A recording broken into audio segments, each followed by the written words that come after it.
All right, now to give us more perspective in terms of what is happening at this moment in American politics, we're being joined by Professor John Ports, who's a professor of political science at the Northeastern University in Boston, United States, and is joining us live on this broadcast. Now, Professor Ports, this is a pretty fascinating interview that Kamala Harris is in fact given. This is the first sit-down interview that she's done since becoming the Democrat candidate, and she's so far at least not interacted with the media in an open press conference. Is there a certain strategy that Kamala Harris perhaps has been advised about, that the less she talks to the media, the better are her chances of winning? What's your take on that? Well, I mean, perhaps that's a strategy. I'm not sure that's a good one. I think most people have pushed to say that she should be doing more interviews.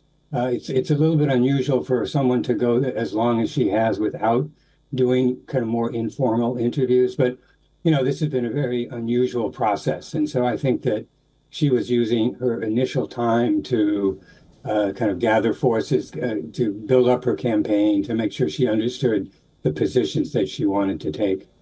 And also considering that, the position that she is in, where she seems to be gaining ground on Donald Trump's campaign, do you think this, if it is a strategy, we do not know if it is, but this reluctance to interact with the media, giving very few sit-down interviews and so far no press conferences, do you think this is going to affect her chances in November? Well, I think at this point it's been okay, but I think, as I say, I think that moving forward, she will have to be more specific on some of the policy issues that she wants to advocate for, and particularly when it gets to the debate in about 10 days or so. That will certainly have lots of questions about specifics, policy areas, and so she will have to be more focused on those issues at that point. Specifics and policy issues, but it's also a question of personality and how the American electorate will view her. The performance that she put out in this sit-down interview, Donald Trump described it as recorded and scripted. So when she goes in without no-holds-barred debate with Donald Trump, one-on-one with him, do you think she'll be able to survive? Oh, I think so. I mean, it's true. It was, Donald Trump talked about it scripted. I mean, it was, I wouldn't say it was scripted. I mean, it was, she was sitting at a table across from the interviewer.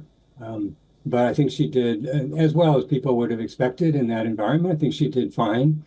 It will be more challenging on a debate stage because there'll be, depending on the rules that they decide on, which I don't think they've quite decided. In particular, will it be an open mic, or will they turn the mic off when someone's not supposed to speak? That will change the character of that debate, I think, potentially rather significantly.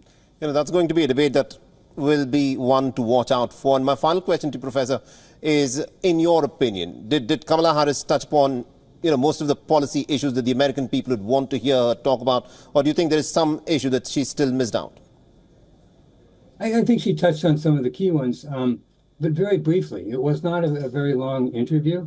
And it's interesting, as I think about it, the abortion issue, I don't think came up because I think in part because everybody knows what her position is there.